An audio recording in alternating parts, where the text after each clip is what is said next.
No Jumper, coolest podcast in the world. It's a free man, a free Frosty the Snowman. It's very exciting. How you feeling, my guy? You know, I'm feeling good, bro. You know, we just touched down. You feel me? Finna make good music. How long you been home for? Probably about 2 weeks now. Damn. I think like 2 weeks. How's it feel? That shit like a blessing, bro. That shit feel good. Like you just like in there, you be thinking like, damn, like is I'm ever gonna go home? You feel me? Like so, it just be like that shit feel like unbelievable. It's crazy because when we first moved the store and the podcast to Melrose, that was when you were first starting to really get popping, and you was around on the block a lot. Like around that time, there's a whole bunch of different videos that we filmed. There's a legendary video that you did for OMG. Yeah. Where remember them bitches were jumping the white girl? Yeah. That shit is crazy. And I didn't even mean to talk about that, but that shit was the funniest shit because Frosty walks up in the middle of the fight like, oh, no, this is Snow Gerb TV. We ain't doing all that, girls. Some shit like that. Yeah, this Snow Gerb TV. Yeah, subscribe. It's in your video, and it looks like it's a skit that these girls was fighting. Yeah, but that shit was real. That was real shit. Yeah, that was real shit. You was there. And, you know the girl that was getting beat up on? She actually got a record deal. And she like puts out music and shit now. Yeah, that's crazy. I'm not even going to put her on blast. She's actually the homegirl now. Yeah, that's cool. And she was like 16 at that time getting fucking ran down on. Damn. That's fucked up. But anyway, yeah, at that time, that's when you were really starting to pop off and you was around a lot. But then all of a sudden, we just hear like Frosty got locked up. So tell me what led up to that situation? What happened? Oh, man. I got into it with some people or something. Me and my little bro got into it with some people, you know. Got into it, put out guns and shit, and they end up just snitching on us, like, or whatever the case may be. So then I ended up going to jail for 2 years. Okay. Penitentiary, 2 years. Shit ain't nothing though, but you know, other than that though, that was just niggas was snitching. What was the actual charge?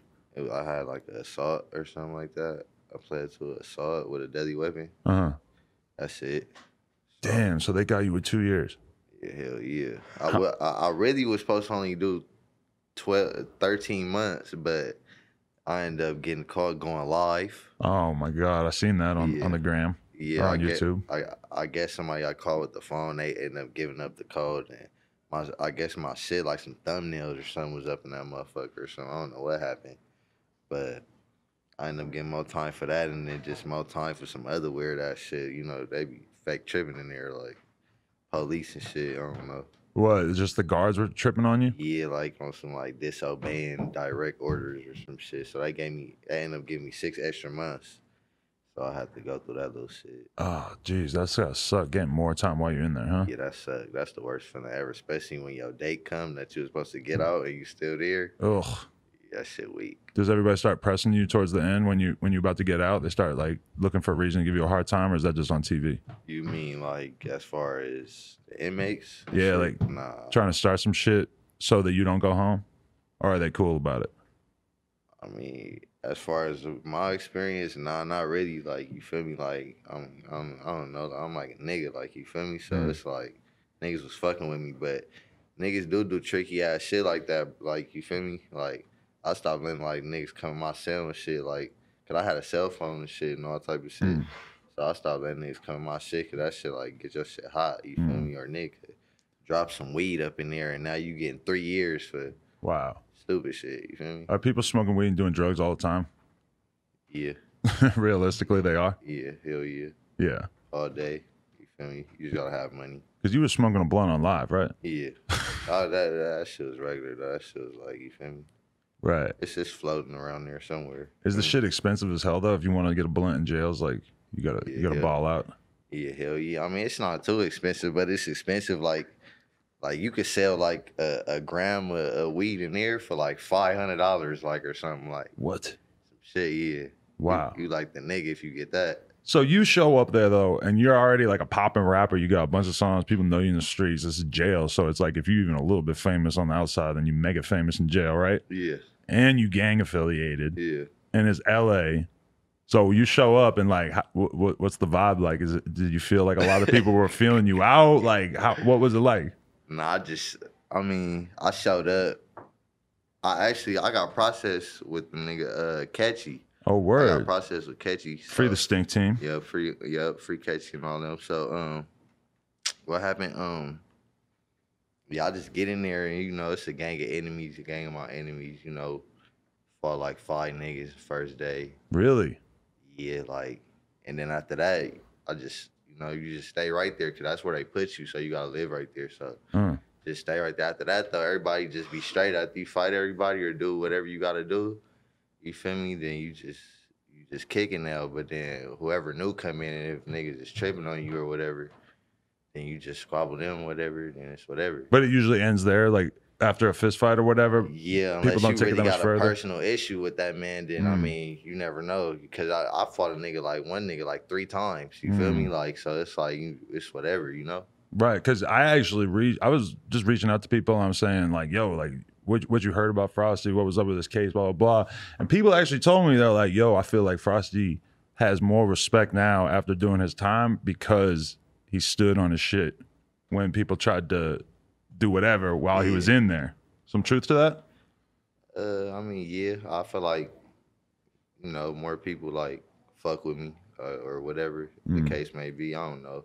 I feel like I just feel like that was just for me just being gone for so long. I feel like people starting to miss me. Like, yeah, you know what I mean?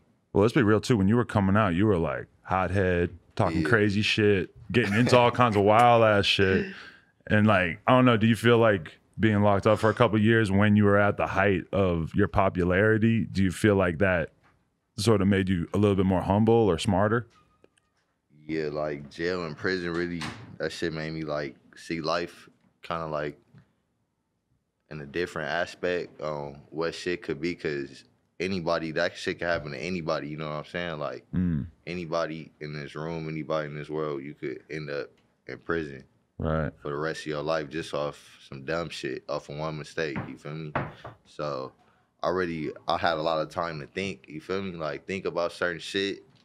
That's why I'm really like starting to like be like on my music heavy. Cause it's like, you just see shit for what it is, you know what I'm saying? People for what it is.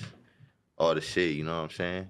I mean, you got a big opportunity just even being at the point that you're at right now. And it's kind of like, you having to sit for two years when you were progressing rapidly at that point, it's got to make you think like, shit, I don't want to miss out on that opportunity. Yeah, never that again.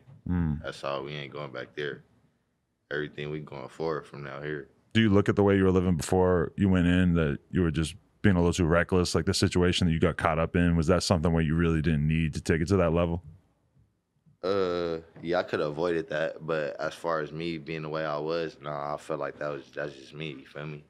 That's just how I am. So it's like, but I feel like I'm a better decision maker though now. Like I'm getting older, you know what I'm saying? So as far as that, yeah. How's it feel to have, I feel like the style that you were originally associated with is now bigger than ever. Talk about that. It's like that energy that you were bringing to the table, a lot of that other rappers have taken little bits, some of your flow, some of Draco's flow, blowing up with it. Yeah. I mean, wait.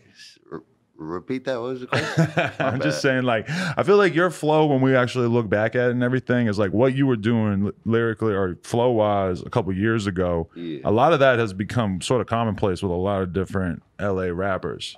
I mean, yeah. I mean, like a lot of people do that shit. I feel like if they've been like listening to me too much or something like that, they might like start, still in the sauce a little bit. But I mean, as far as I look at it as like people like look up to me or like, I take it like that. You feel me? I don't really get mad like, oh, that nigga stealing my shit. Like I look at it as like, oh, like that nigga, like, you feel me? Like that's my son. Like who influenced your style?